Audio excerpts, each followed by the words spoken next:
Hello, আসসালামু আলাইকুম everyone. শুরু করতে যাচ্ছি সে আমার বন্দিনী, লিখেছেন তাসনিয়া হোসাইন। সাফা এবার মৃদু কাঁপা স্বরে বলে, এটা তোর কল্পনা আদ্র, আমি নেই, আমি শুধু তোর স্মৃতি। তুই নিজেকে যেভাবে বেঁধে রেখেছিস সেটা ঠিক না। আদ্রার লম্বা নিঃশ্বাস ফেলে।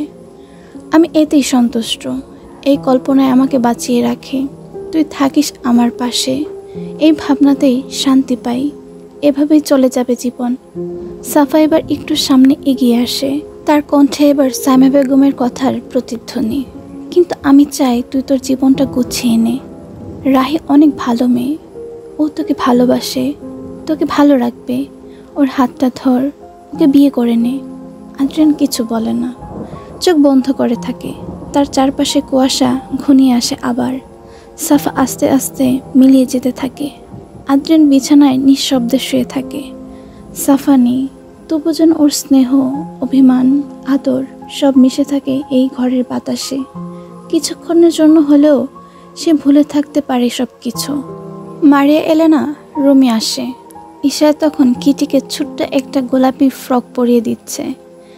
একদিকে জামা পরাচ্ছে, অন্যদিকে কানের কাছ থেকে ফিসফিস করে বলছে, আজকে তুমি মাম্মার সাথেই থাকবে, বেশি দুষ্টুমি করবে না, ঠিক আছে? কিটি ঈশার কথা তালে তালে ম্যাও ম্যাও করে ওঠে। দরজায় দাঁড়িয়ে মারিয়া এলেনা, গলার যথারীতি কোনো আবেগ নেই। কণ্ঠস্বরটা শুষ্ক আর কর্তব্যপরায়ণ। গম্ভীর গলায় বলে, ম্যাম, আপনাকে প্রস্তুত হতে হবে, আপনাকে নিয়ে যেতে বলা হয়েছে। ঈশার চোখে বিস্ময়, অবাক হয় সে এরকম কথা শুনে। কোথায় যেতে হবে? মারিয়া এলেনা চোখ নিচু করে ধীরে ধীরে বলে, বসের কাছে, তিনি আপনার জন্য খবর পাঠিয়েছেন।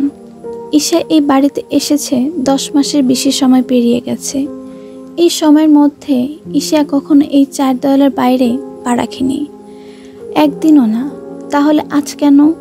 এই প্রাসাদটাই তার বন্দি দুনিয়া। এইখানে তার নিজের মতামতের কোনো দাম নেই। বীর যা আদেশ দেয় তাই চুপচাপ পালন করতে হয় তাকে। আজ হঠাৎ কি হলো? ঈশা কিছু না বলে চুপচাপ দাঁড়িয়ে থাকে। সে বুঝতে পারছে না কিছু। মারিয়া এলেনা ততক্ষণে তার প্রয়োজনীয় জামা কাপড় গুছিয়ে নিচ্ছেন। দামি শাড়ি, পার্স, ছোট্ট জুয়েলারি বক্স, পারফিউম সব এক এক করে ব্যাগে ঢোকাচ্ছেন। ঈশা কিছু বলে না, তার কিছু বলার নেই। তাকে কখনো কিছু জিজ্ঞেস করা হয় না। ঈশা একটি লাল 3 পিস পরে নেয়। মারিয়া এলেনা বের করে দিয়েছে এটা। পোশাকটিতে সূক্ষ্ম জড়ি ও হাতে কাজ করা সুতোর ফুল ফুটে আছে। সুন্দর চমকালো একটা ড্রেস, অনেক এক্সপেন্সিভ। আজকের দিনের জন্য এটাই বেস্ট মনে হয়েছিল মারিয়া এলেনার কাছে। ঈশা নিঃশব্দে বসে আছে। মারিয়া এলেনা তার লম্বা চুলগুলোকে সযত্নে বেনি করে দেন। ম্যাম, আপনার চুলগুলো আগের চেয়েও অনেক লম্বা হয়ে গেছে, মাশাআল্লাহ। এই বাঙালি সাজে আপনাকে খুব চমৎকার লাগে।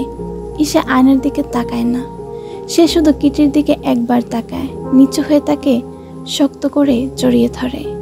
একটু ঝুঁকে তার কপালে চুমু খায়। তারপর বলে, আমার কিটিকে দেখে রেখো, ওকে ঠিক সময় মতো খাবার দিবে। ওর যেন কোনো কিছুর কমতি না হয়। সবসময় ওর পাশে থেকো, প্লিজ।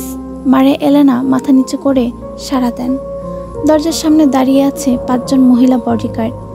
সবার চোখে শীতলতা, মুখ নিষ্ঠুর নির্লিপ্ত।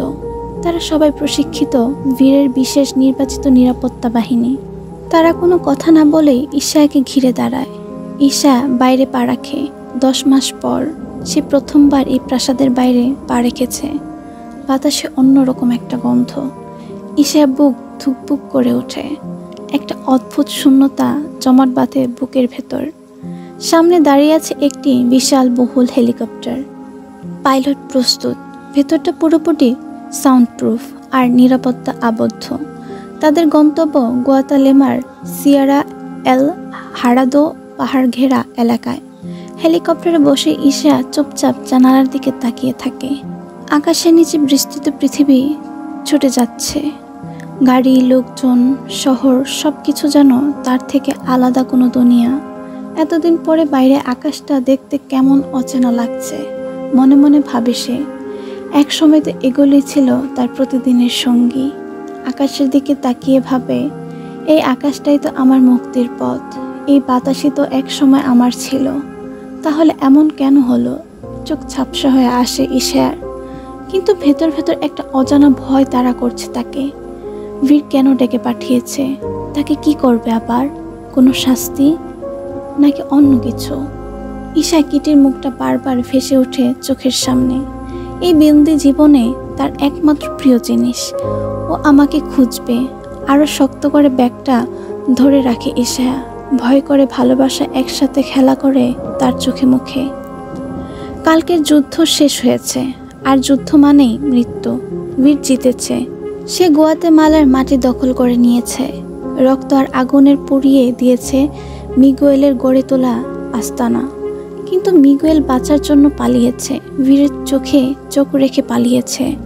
এই অপমান বীর গিলতে পারছে না। সে পারে না কোনো শত্রুকে দয়া করে ছেড়ে দিতে। যুদ্ধ শেষ হলেও বীর এখনো বিশ্রাম নেয়নি। গুয়াতেমালার পাহাড় ঘেরা দুর্গ থেকে সে বেরিয়েছে, চোখে রক্ত মতো আগুন। তার একটাই লক্ষ্য, মিগুয়েলকে খুঁজে বের করে টুকরো টুকরো করা। ঘন্টার পর ঘন্টা পেরিয়ে যাচ্ছে। গুপ্তচররা ছড়িয়ে দেওয়া হয়েছে চারপাশে, তবু মিগুয়েলের ছায়াও নেই। বীর দাঁড়িয়েছিল নিজের ওয়াশরুমে, চোখ তার বিশাল ম্যাপে আটকে।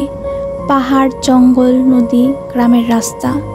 তখনই দরজার ধীর করা নেড়ে এক গুপ্তচর ঢোকে, নত মস্তিষ্কে বলে, বস, উই হ্যাভ সামথিং। বীর ঘুরে দাঁড়ায়, চোখে তার ভয়ঙ্কর প্রশান্তি। গুপ্তচর বলে, মিগুয়েল সে এখন পাহাড়ের নিচে, পুরোনো এক পরিত্যক্ত গ্রামের পাশে, এক লাল ইটের বাড়িতে। ওখানে কিছু বাকি সৈন্য আছে, আর আছে তার লুকানো অস্ত্র ভাণ্ডার। বীর এক সেকেন্ডও নষ্ট করে না। Santiago, Nico, Diego, Luis, Enrico, Matias সবাইকে উদ্দেশ্য করে বলে, চলো। 10টা গাড়ি বেরিয়ে পড়ে, প্রাইভেট জেট সব প্রস্তুত। বীরের হাতে কালো রাইফেল। বীর একটা কথা খুব ভালো করেই জানে, শত্রুর শেষ রাখতে নেই, আর মাথা ঠান্ডায় আগুন। পাহাড়ি পথে ঝড়ের মতো ছুটে চলে তারা। বনের ভেতরে অন্ধকার যেন তাদের পথ দেখায়। বীর চুপচাপ সামনে তাকিয়ে থাকে। তুই কি মনে করেছিস পালিয়ে বেঁচে যাবি মিগুয়েল? মরতে তোকে হবেই আমার হাতে। গুয়াতেমালার পাহাড় ঘেরা এক প্রত্যন্ত এলাকায় ছড়িয়ে পড়ে এক খবর, রাজবীর আসছে। গাড়ির কনভয় ছুটে চলে অসমতল রাস্তায়, পাথরে ঘেরা। পাশেই খাড়া খাদ। প্রকৃতি যেন ভয় দেখায়, তবুও তারা এগিয়ে চলে, কারণ সামনে শত্রু, আর রাজবীর শত্রুকে কখনো ছেড়ে দেয় না। বীরের আসার খবর আগেই পৌঁছে যায় মিগুয়েলের কাছে। শুধু সে না, তার সঙ্গে থাকা বড় বড় 5 জন ভয়ঙ্কর গ্যাংস্টারও আছে। তাদের সহায়তায় পালিয়ে যায় মিগুয়েল। তারা জানে বীর মানেই মৃত্যু, তাই তারা কেউই আর সেখানে থাকার সাহস রাখে না। পালিয়ে যায় অন্ধকার পথ ধরে, ফেলে যায় সৈন্য আর ঘাঁটি। বীরের সাথে সামনাসামনি লড়ার সাহস কারোরই নেই। বীরের বাহিনী ছায়ার মতো ঢুকে পড়ে। কোনো চিৎকার নেই, কোনো দয়া নেই, শুধু গলি, রক্ত আর নিঃশব্দ মৃত্যু। সান্তিয়াগো ফায়ার করতে করতে এগিয়ে আসে। নিকো এগিয়ে আসে ছায়ার মতো, তার হাতে চাকু ছিন্ন করে শ্বাসনালীর সামনে আসা প্রত্যেকের। ডিয়েগো কোনায় থাকা বাংকারে ঢুকে গ্যাস ছড়ে দেয়। আর বীর, সে চুপচাপ সামনে এগোয়, চোখে তীব্র আগুন তার একমাত্র লক্ষ্য। সে সৈনিকটিকেও নিজের পায়ের নিচে মাটির সঙ্গে মিশিয়ে দেয়। চারদিকে শুধু ধোঁয়া, গন্ধ আর রক্তাক্ত নীরবতা। বীর রাগে চিৎকার করে বলে, তুই বাঁচতে পারবি না মিগুয়েল, তোকে আমি ছিন্ন ভিন্ন করে ফেলবো। এভাবে কয়দিন পালিয়ে বাঁচবি তুই? মরতে তোকে হবেই। অন্যদিকে সেই সময় গুয়াতেমালায় অন্য প্রান্তে পাহাড়ের চূড়ায় দাঁড়িয়ে থাকা একটি দুর্গের মতো বিলাসবহুল বাড়িতে ঈশা পৌঁছায়। এই বাড়িটির বাইরে থাকা খুব সাধারণ মনে হলেও ভিতর একদম আলাদা জগৎ। ছাদে হেলিকপ্টার, চারদিকে ট্রিপল সিকিউরিটি নজর camera, drone surveillance, infrared laser guard, ভেতরে 100+ দক্ষ প্রশিক্ষিত গার্ড। বীর আগে ঈশার জন্য সব ব্যবস্থা করে রেখেছে ঘরে, জামা কাপড়, খাবার, সব কিছু। ঈশাকে নিয়ে যাওয়া হয় তার রুমে। ঘরটা তার প্রাসাদের মতো বড় না হলেও ছোট না। প্রতিটি জিনিসই মূল্যবান। বড় কিং সাইজ বেড, পাশে সাজানো দামি ঘড়ি, অস্ত্র আর বীরের ব্যক্তিগত ছোট মেমোরি বক্স। গাঢ় রঙের ওয়ালপেপারে উজ্জ্বল লাইটের ছায়া পড়ে, এক কোণে বইয়ের তাক। ঈশা প্রথমে অবাক হয়, তারপর ধীরে ধীরে চোখ বোলায় চারপাশে। সে চুপচাপ বিছানায় বসে জানালা দিয়ে পাহাড়ের দিকে তাকায়।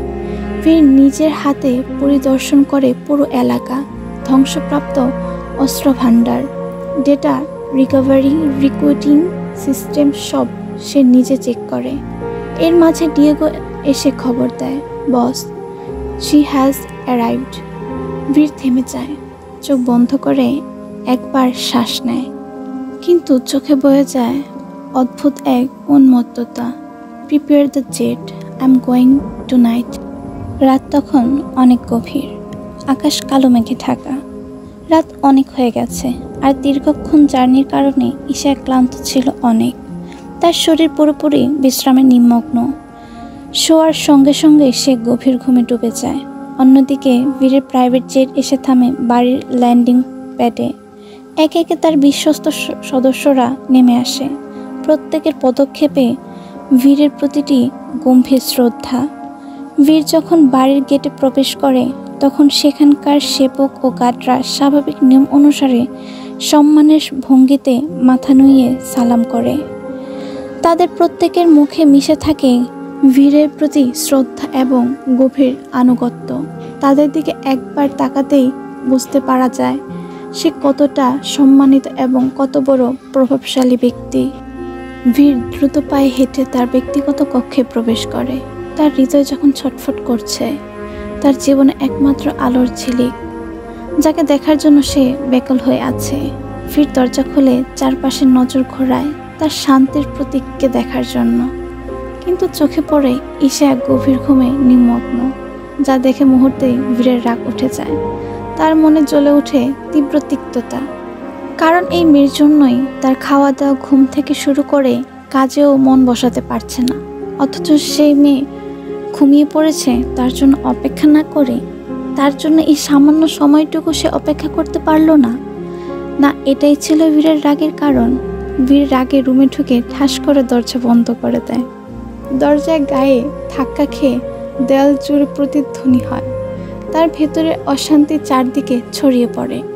বীর গিয়ে ডিভানে বসে পড়ে, পায়ের ওপর পা তুলে বসে থাকে, হাতের রিভলভার, চোখে আগুন, চোয়ালে ক্ষিপ্ততা। মাথার ভিতরে যেন এক যুদ্ধ চলছে, অথচ বাইরের চেহারাটা নিষ্ঠুর, নিস্তব্ধ। দরজার গর্জনে ঈশার ঘুম ভেঙে যায়। সে চোখ খুলে ধীরে উঠে বসে। রুমের আলো খুব কম, শুধু কোনায় ছোট্ট টেবিল ল্যাম্পটা জ্বলছে, যার নরম আলো ঘরের আধার ছেড়ে একটু উষ্ণতা ছড়িয়ে দিয়েছে। তবুও সেই ক্ষীণ আলোয় সে স্পষ্ট দেখতে পায় বীর ঠিক তার সামনে বসে আছে। গা ছমছম করে ওঠে ঈশার, শরীরটা ঠান্ডা হয়ে আসে, যেন কোনো ঝড় এসে তার শিরা উপশিরা ধরে হিমশীতলতা ছড়িয়ে দিয়েছে। এই মানুষটা তার পাশে থাকলেই তার ভেতরে একটা অদ্ভুত দোটানার জন্ম দেয়। ভয়, দ্বিধা সবকিছু যেন মিলে মিশে এক দুর্বোধ্য অনুভূতির সৃষ্টি করে। বীর তার দিকে এক দৃষ্টিতে তাকিয়ে আছে। তার চোখে ছিল না ভালোবাসা, ছিল না কোমলতা, ছিল কেবল চেপে রাখা আগুন, যেটা যে কোনো মুহূর্তে ছড়িয়ে পড়তে পারে। বাড়িতে তুই সারাক্ষণই হয় বই নিয়ে, না হয় বিড়াল নিয়ে পড়ে থাকিস। এই সময় ঘুমাতে তো তোকে আমি দেখি না। আমি যখন তোর আশেপাশে থাকি তখনই বুঝি তোর সব সমস্যা বেড়ে যায়, তাই না? ঈশা চুপ, কোনো জবাব নেই তার মুখে। সে চুপচাপ বসে আছে নিচু চোখে। বীর এবার চিৎকার করে বলে, why the are you just sitting there, get over here now. তার কণ্ঠে রক্তমাখা গর্জনে ঈশার হৃদয় কাঁপিয়ে দেয়। ভীত সন্ত্রস্ত ভাবে সে উঠে দাঁড়ায়, কাঁপা কাঁপা পায়ে বীরের দিকে এগিয়ে যায়। প্রতিটি পদক্ষেপ যেন তাকে টেনে নিচ্ছে এক অজানা অতলে। ঈশা তার সামনে এসে দাঁড়াতেই বীর আচমকা দু হাতে ঈশার কোমর জড়িয়ে ধরে, নিজের বুকের সাথে তাকে শক্ত করে টেনে নেয়। তারপর গলায় মুখ গুজে লম্বা একটা নিঃশ্বাস নেয়। গভীরভাবে টেনে নিচ্ছে সেই মেইলি সৌরভ। ঈশার শরীর থেকে ছড়ানো সেই মিষ্টি গন্ধ যেন তার নাকে ঢুকে মস্তিষ্ককে ঢেউ তোলে। বীর ফিসফিসিয়ে বলে, আমার থেকে যতই দূরে যেতে চাস না কেন, তোর সে আশা কোনোদিনও পূরণ হবে না। আমার শরীর প্রাণ থাকতে তুই আমার থেকে দূরে যেতে পারবি না। তাই এসব অহেতুক জেদ ছাড়, সেটা তোর জন্যই ভালো। মেনে নাও সব কিছু, রানী হয়ে থাকবে। এই পুরো রাজ্য তোমার পায়ের নিচে থাকবে, না হয় সারা জীবন বন্দিত্বকে বরণ করে নিতে হবে। কথা বলতে বলতেই বীর এক ছটকায় ঈশাকে নিজের ওড়ুতে বসিয়ে নেয়, দু হাতে গাল ধরে চুমু খায়। ঈশার ফোলা ফোলা গালগুলোতে ঠোঁট বোলায়। একটা দীর্ঘ তৃষ্ণতার চুমু যায়, ভেতর ছিল পাগলামো, মালিকানা আর অতল ভালোবাসা। বীর হাসকি স্বরে বলে, তুমি পাগল করে দিচ্ছ আমাকে দিনকে দিন। পাগল হয়ে যাচ্ছি আমি। বীরের কণ্ঠে হালকা কাঁপুনি, চোখে বিষণ্ণতা মেশানো কামনা। ঈশার গলার মুখ গুজে সে পরম আবেশে ঈশার হাত চলে যায় বীরের চুলে। বীরের হাতের ছোঁয়া পেশামাল। ওকে না পেলে সে যেন নিঃশ্বাস নিতে পারে না। নিজের সাথে আরো শক্ত করে জড়িয়ে ধরে বীর তাকে। ঈশার দম বন্ধ হয়ে আসছে। বীর তাকে এত শক্ত করে ধরেছে, সে ব্যথা পাচ্ছে। বীর তো পারলে তাকে নিজের ভেতর ঢুকিয়ে নেয়, এমন অবস্থা। এই নরম মুহূর্তে মাঝে হঠাৎ দরজায় কড়া নাড়ে কেউ। মুহূর্তেই বীরের মুড ভেঙে যায়।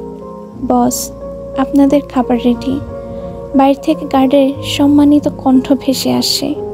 বীর চোখ তুলে তাকায় ঈশার মুখে, তারপর ধীর গতিতে মাথা নিচু করে ঠোঁটে শব্দ করে একটা চুমু খায়। তারপর হাতের বাঁধন খুলে দিয়ে মুক্ত করে ঈশাকে। ফ্রেশ হয়ে নিচে চলো বলে উঠে দাঁড়ায় বীর। বীর ফ্রেশ হয়ে আসে, পরে একসাথে ঈশাকে নিয়ে নিচে নেমে আসে ডাইনিং রুমে। তার পাশে হাঁটতে থাকা ঈশা চারদিক দেখতে থাকে। এই বিশাল বহুল দুনিয়া কোথাও তাকে মানায় না। সে তো সাধারণ একটা মানুষ। ডাইনিং টেবিলে ইতোমধ্যে বসে আছে নিকো আর ডিয়েগো। নিকো চুপচাপ তাকিয়ে আছে ঈশার দিকে, তার চোখে সন্দেহ। এই মেয়েকে দেখলে তার সাফার কথা মনে হয়। এই মেয়ের তেজ, কথার ধাঁচ এখনো তার মনে হচ্ছে স্পষ্ট। ওই মেয়ের বোন হয়েও এত শান্ত কিভাবে হতে পারে? আবার শান্ত কথায় ওই দিন তাকে কিভাবে অ্যাটাক করলো? এই মেয়ের এত কোমল, এত শান্ত ভাবটা কেন জানি নিকোর কাছে রহস্যময় লাগে। বীর তার জন্য বরাদ্দকৃত সামনের চেয়ারটা গিয়ে বসে। তার ঠিক পাশে ঈশা। গাদরা এসে একে একে খাবার পরিবেশন শুরু করে। ডাইনিং টেবিল জুড়ে ছড়িয়ে পড়ে ঐতিহ্যবাহী কিছু খাবার। ভুট্টার পাতার মোড়ানো মাংস ও মশলা ভরা স্ট্রিম কেক, টর্টিয়া রোল, চিলি রেলেনো, আরও অনেক কিছু। সাথে ছিল ফ্রাইড রাইস, স্টেক আর লাল সস দিয়ে রান্না করা পোলো রোস্টিসাডো। ঈশার জন্য আলাদাভাবে বাঙালি খাবার রান্না করা হয়। সাদা ভাত, চিকেন কারি, ডাল আর হালকা ঘিয়ে ভাজা সবজি আর বড় মাছ ভাজা। শেষে এক প্লেটে সেমাইয়ের কাস্টার্ড ডেজার্ট। ঈশা মিষ্টি পছন্দ করে, এজন্যই এই ব্যবস্থা করা। বীর তার ছোট থেকে ছোট জিনিস নজরে রাখে, সব কিছু তার পছন্দ অনুযায়ী করে। বীর নীরবভাবে খাচ্ছে আর সামনে বসে আছে নিকো ও ডিয়েগো। কাজের লোকেরা একে একে খাবার পরিবেশন করে দিচ্ছে। খাবারের ঘ্রাণে চারপাশ ভরে উঠেছে, কিন্তু ঈশার মনে হচ্ছে তার গলা দিয়ে কিছুই নামবে না। সবার সামনে সে অস্বস্তি বোধ করছে, তার মন ভীষণ অস্থির। ডিয়েগো আর নিকো খাওয়া শুরু করেছে। তারা চিলি রেলেনো কেটে নিয়ে খাচ্ছে। টেবিলের গ্লাসে ছকছকে জল আর আঙুরের রস রাখা। বীর আর চোখে ঈশার দিকে তাকায়, দেখে খাবারের প্লেট যেভাবে ছিল সেভাবেই রয়েছে। এক চামচও সে মুখে তোলেনি। বীর তার নিজের প্লেট থেকে বারবাকোয়া কেটে তুলে ওর মুখের সামনে ধরে।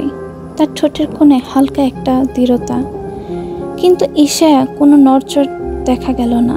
সে চুপচাপ বসে আছে। কি হলো? গম্ভীর কণ্ঠে বলে বীর। ঈশা এদিক ওদিক তাকায়, তার চোখে ভয়, স্নায়ুর চাপ স্পষ্ট। কিছু না বলে ধীরে ধীরে মুখ খুলে খাবারটা মুখে তুলে নেয়। বীর তার দিকে তাকিয়ে কখনো নিজে খাচ্ছে, আবার পরের চামচটা তার মুখে তুলে দিচ্ছে। কেমন এক অদ্ভুত টান। আর অধিকার মিশে আছে বীরের প্রত্যেকটা কাজকর্মে। নিকো একবার তাকায় ঈশার দিকে, তারপর যেন বীরের সম্মুখীন হতে না চেয়ে চোখ নামিয়ে নেয়। ডিয়েগো খাওয়ায় ব্যস্ত, সে একবারও চোখ উপরে তোলেনি। খাওয়া শেষ করে তারা দুজন টেবিল ছেড়ে উঠে দাঁড়ায়। নিকো দাঁড়িয়ে বীরের দিকে ফিরে বলে, কালকের মিটিংয়ের জন্য একটা জরুরি ডিসকাশন আছে, প্ল্যান নিয়ে বসতে হবে। মিটিং রুমে এসো। বীর কিছু বলে না, শুধু এক ঝলক তাকায়। নিকো ও ডিয়েগো ধীরে ধীরে মিটিং রুমের দিকে চলে যায়। ঈশা আইসক্রিম খাচ্ছিল। বীর তার দিকে টিস্যু বাড়িয়ে মুখ মুছে দেয়। গভীর দৃষ্টিতে তাকিয়ে বলে, রুমে একটা শাড়ি রাখা আছে, ওটা পরবে। তারপর পেছন ফিরে চলে যেতে নেয়, কিন্তু কয়েক কদম যাওয়ার পর পিছু ফিরে বলে, অপেক্ষা করবে আমার জন্য, আমি যত দেরিতে আসি না কেন ঘুমাবে না, বলে চলে যায়। ঈশার হাতের চামচ থেমে যায়। বুকের ভেতরটা যেন ধীরে ধীরে সংকুচিত হয়ে আসছে। উঠে দাঁড়ায় সে। ভিড, নিকো, ডিয়েগো এবং তাদের বাকি বিশ্বস্ত গার্ডরা বসেছে মিটিং রুমে। তাদের সামনে ছড়িয়ে আছে কিছু ছবি আর নোট। আলো কমানো রুমে মুখগুলো আরও গম্ভীর, চোখে আতঙ্কের ছায়া। ডিয়েগো গলা নামিয়ে বলে, আমাদের যত দ্রুত সম্ভব মিগুয়েলকে শেষ করতে হবে। সে শুধু পালিয়ে নেই, এখন সে বড় বড় লোকেদের সাথে জোট করেছে আমাদের বিরুদ্ধে। বীর। নিকোর সাথে সাথে বলে ওঠে, এখন 5 জন গ্যাংস্টারের সাথে হাত মিলিয়েছে। ওরা ভয়ঙ্কর আর আমাদের জন্য সরাসরি হুমকি। এদের শক্তি দিন দিন বেড়ে চলেছে, সেটা আমাদের জন্য ভালো না। বীর চোয়াল শক্ত করে চুপচাপ শুনছে। তার চোখ লাল হয়ে উঠেছে। তারা মিগুয়েলকে খুঁজে বের করার যথাসাধ্য চেষ্টা করছে, কিন্তু বারবার সে হাত ফসকে বেরিয়ে যাচ্ছে। প্রাসাদের অন্তপ্রান্তে রান্নাঘরে এক পরিচ্ছন্ন কর্মী ছদ্মবেশে ঘোরাফেরা করছে মিগুয়েলের এক গুপ্তচর। সে প্রাসাদের ভিতরকার খবর মিগুয়েলের কাছে পৌঁছে দিচ্ছে। তার চেহারায় নির্লিপ্ত ভঙ্গি, কিন্তু তার চোখ খোলাটে আর শীতল। সবার থেকে একটু দূরে গিয়ে সে মিগুয়েলকে ফোন দিয়ে ঈশার বিষয়টা জানায়। বীরের করার সব কাজকর্ম, ওই মেয়েটার প্রতি তার দুর্বলতা, সব কিছুই জানায়। ওই কথাগুলো মিগুয়েলের কানে যাওয়া মাত্রই তার ঠোঁটের কোণে ভয়ঙ্কর এক কুটিল হাসি খেলে যায়। তার পাশে থাকা তাদের একজন জিজ্ঞেস করে, কি হয়েছে?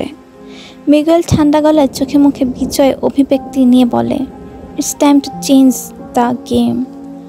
এরপর মিগুয়েল আর তার সাথে পার্টনার ও গার্ডরা সবে মিলে একটা প্ল্যান করে। তোমার কি মনে হয় কাজে দিবে এসব? মিগুয়েল বাঁকা হেসে বলে, রাজবীর আলভারেজ আন্দাজও করতে পারবে না কি হতে চলেছে সামনে। কাউকে শেষ করতে হলে আগে তার দুর্বলতা খুঁজে বের করতে হয়, আর একবার যদি সেটা বের করা যায় তাহলে তোমার অর্ধেক কাজ এমনিতেই হয়ে যাবে। আর এই দুর্বলতাকে শেষ করতে পারলে আমাদের অর্ধেক জিত নিশ্চিত। এখন শুধু কালকের অপেক্ষা বলেই হাসতে থাকে মিগুয়েল। সকালটা নরম রোদে ভিজে। দুপুরের পাহাড়ে গা বয়ে আলতো আলো নামছে নিচে। জানালার ফাঁক গলে ঘরের মেঝেতে ছিঁড়ছিঁড়ে সোনালি রেখা এঁকে দিচ্ছে। আকাশটা নীলচে সাদা তুলোর মতো মেঘে মোড়ানো। বিছানার একপাশে রাখা ফোনটা একটু পরপর অনবরত বেজে চলেছে। ফোনের আওয়াজে ঘুমের মধ্যে বীরের কপালে বিরক্তির ভাঁজ ফুটে ওঠে। ঘুম ঘুম চোখে তাকায় সে। একটু নড়তে গেলে টের পায় বুকের ওপর এক উষ্ণতা চড়ানো, এক নরম অস্তিত্ব নিঃশব্দে তাকে আঁকড়ে ধরে আছে। বীরের হাত চলে যায় সেখানে। একটা তীক্ষ্ণ শরীর, উষ্ণ নিঃশ্বাসের স্পন্দন তার ত্বকে ছুঁয়ে আছে। সে হাত বোলায় মেয়েটার উন্মুক্ত পিঠে। সাবধানে, যেন ছুঁয়ে দিলে ভেঙে যাবে। নিমিষে হালকা টানে বুকের কাছটায় তুলে নেয় তাকে। সামনে আসে ঘুমন্ত, নিষ্পাপ, অসম্ভব মায়া জড়ানো মুখটা, শান্ত অথচ গভীরভাবে জর্জরিত। বীর তাকিয়ে থাকে অপলক। মেয়েটার চোখে নিচে ক্লান্তির ছাপ, চোখের কোণে শুকিয়ে যাওয়া পানি, গত রাতের তীব্রতা আর বীরের অস্থির ভালোবাসার ছাপ যেন লেগে আছে প্রতিটি ইঞ্চিতে। চোখের নিচে ফোলা ভাব, ঠোঁটের কোণে লালচে ছাপ, ঘাড়ের কাছে তীক্ষ্ণ আঁচড়ে দাগ। এক একটা চিহ্ন তার নিজেই তৈরি করা। বীর মাঝে মাঝে বিরক্ত হয়। এতদিন পরও মেয়েটাকে কেন তার সাথে নিজেকে মানিয়ে নিতে পারছে না। প্রতিবারই এই নাটক, চোখে জল, কাঁপুনি, কান্না আর সেই অসহ্য নীরব প্রতিরোধ যা বীরকে রাগিয়ে তোলে। বীর ঈশার কপালের পাশে চুল সরিয়ে দেয়। অবশ্য তার এই ডিসপারেট অধিকার জ্ঞান সম্পন্ন আচরণ সহ্য করাও তো মুখের কথা না, তাও আবার এই ছোট্ট শরীরে। তবুও সে নিজেকে নিয়ন্ত্রণে আনতে পারে না, যা তার সেটা শুধু তার। চোখ রাঙিয়ে ভালোবাসে, পিসে যেভাবেই হোক সে রেখে দেবে তার কাছে সযত্নে। এই মেয়েটার অস্তিত্ব মিশে আছে তার সাথে। অবশ্য এটা ভালোবাসা না, এটা এক ধরনের পাগলামি, নিঃশেষ করে দেওয়া মালিকানা। বীরের ঈশাকে দেখার মাঝখানে তার ঘোর কেটে আবার ফোনের শব্দে। বীর চোখ সরিয়ে ফোনটা দেখে, স্ক্রিনে থাকা নামটা দেখে। রিসিভ করতেই ও প্রান্ত থেকে কণ্ঠ ভেসে আসে, বস, আমরা মিগুয়েলের অবস্থান ট্রেস করেছিলাম। এখানে সিয়েরা পাহাড়ের ভেতর একটা পুরনো সীমানা ঘেরা জায়গা আছে। আমরা রাতেই খবর পেয়েছি। ওরা এখানে আছে কিনা শিওর হওয়ার জন্য লুইস গিয়েছিল পরিস্থিতি পর্যবেক্ষণ করতে। সাথে ছিল আমাদের 4 জন স্নাইপার, রেঞ্জার আর কিছু গার্ড। তারপর বীরের গম্ভীর গলায় আওয়াজ। এক মুহূর্ত চুপ থাকে সে, তারপর নিচু গলায় বলে, ওদের কেউই আর বেঁচে নেই। ওদের লাশ জঙ্গলের রাস্তার সামনে ফেলে রেখেছে। খুবই নৃশংসভাবে মেরেছে ওদেরকে। বীর চোখ বন্ধ করে নেয়। তার কানে বাজতে থাকে কথাগুলো। মাথা সামান্য নিচে করেই তার কপালের রগ ফুলে ওঠে। নিঃশ্বাস টেনে চল শক্ত করে শক্ত গলায় বীর বলে। বীরের শ্বাস নেওয়ার ভঙ্গিতে আগুন ঝরছে, তার কণ্ঠে আগুনের মোড়া এক হিংস্র শিকারী হুঙ্কার। সব গার্ড, সাবগোর্ড একত্রে করো। সিয়েরার চারপাশ একে একে ঘেরাও করো। একটাও মাছি যেন সেখান থেকে বেরোতে না পারে। ওকে বস। বীর ফোনের লাইন কেটে দেয়। তার শরীর জুড়ে একটা যুদ্ধের প্রস্তুতির মতো থমথমে অস্থিরতা। কোমরে একটা তোয়ালে পেঁচিয়ে উঠে দাঁড়ায় বীর। তার শরীর থেকে যেন বিদ্যুৎ বেরিয়ে আসছে। এক মুহূর্ত সময় নষ্ট না করে দ্রুত চলে যায় শাওয়ার নিতে। 2 মিনিটও কম সময়ে বেরিয়ে আসে ভেজা চুল ছাড়তে ছাড়তে। গায়ে চড়িয়ে নেয় তার মিশনের নির্দিষ্ট কালো পোশাক। এই পোশাক যেন রক্তের গন্ধ চেনে, মৃত্যুর আগুন ছড়ানো পুরনো কমব্যাট স্মৃতি বয়ে আনে। ড্রয়ার থেকে তার বড় ছুরি নিয়ে কোমরে গুজে নেয়। বাকিদের ওয়ার্ড্রপ টেনে খোলে। ভেতরে সাজানো একাধিক অস্ত্র, কিন্তু তার হাত গিয়ে পৌঁছায় ঠিক একটাই জায়গায়, রিভলভার। কালো ভারী রক্তমাখা ইতিহাস বহন করা কাস্টম হ্যান্ডগান। নিঃশব্দে সেটিকে তুলে নেয়। হাতের তালুতে কিছু সময় ঘুরিয়ে দেখে, তারপর কোমরে বেল্টের ভেতর নিখুঁতভাবে গুছে নেয়। এই রিভলভার নিয়ে যতবার বেরিয়েছে কারো না কারো জীবনের সমাপ্তি হয়েছে। আর আজ তার উদ্দেশ্য শুধুমাত্র একজনের জীবন শেষ করা। আর তাকে সে শেষ করবেই। সব কিছু নিয়ে দ্রুত বেরিয়ে পড়ে বীর।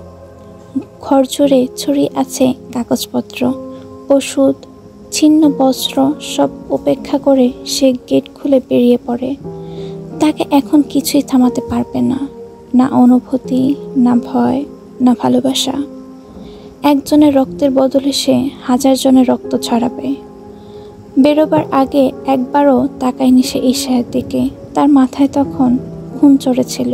হয়তো এই নিয়ে পরে তার আফসোস হবে খুব। ঘরের এক কোণে ঘুমন্ত অবস্থায় পড়ে আছে ঈশা, নিস্তেজ, নিশ্চুপ। কিন্তু সে জানে না, হয়তো আন্দাজও করেনি, সে ফিরে এলে হয়তো এই না দেখার কারণে নিজের বুক নিজেই ছিঁড়বে। এই মেয়ে যার একটুখানি নড়াচড়াও সে নিঃশ্বাস থামিয়ে দেয়, তাকে এভাবে ফেলে যাওয়া না তার জন্য কাল হয়ে দাঁড়ায়। দরজার দিকে এগোতে গিয়ে আচমকা তার পা বেঁচে যায়। ছোট একটা টেবিলের কোণে হোঁচট খায়। নিজেকে সামলে নেয় সে। অস্ফুটে মুখ থেকে বেরিয়ে আসে, শিট, আজকে একটার পর একটা ঝামেলা লাগছে। গলার স্বরটা ঘরের দেওয়ালে ধাক্কা খেয়ে ফিরে আসে। বাড়িতে প্রায় 300-র মতো গার্ড রেখে যায় বীর। পুরো ক্যাসেলের নিরাপত্তা বেষ্টনী ছিল ছোটোখাটো একটা সামরিক ঘাঁটি।